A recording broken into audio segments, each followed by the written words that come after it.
मुझो नालो मोक्ष सुनील चंदानी आहे। मां ॿिए दर्जे में पढ़ंदो आहियां। अॼु मां तव्हांखे ॿुधाईंदमि हिकु सिंधी छोकिरे जी ॻाल्हि। छोकर नंढो निकितो घर खां तकिड़ो तकिड़ो, निकितो घर खां तकिड़ो तकिड़ो।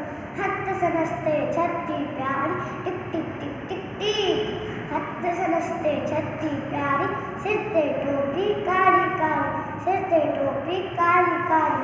घुमंदो आयो नदी किनारे घुमंदो आयो। हुते ॾिठाई वाघू हिकिड़ो, अरे अरे वाघू हुते ॾिठाई वाघू हिकिड़ो। संदसि पुठाती आयो तकिड़ो, बिजलीअ वांगुरु छोकर दौड़ियो, जोते वांगुरु केस ते अड़ियो। सेकियो में बि आयो डिंगर, शेर ॾिठाई साम्हूं केर। पर छोकर चालाकी कई, एकदम लेटी पियो धरतीअ थे मथां गहाई ओट छती जी। शेर मच्छी जे मथां टपी पियो, वञी वाघू जे वात में सो पियो। जीअं वटो ऐं वाघू झट में भॼण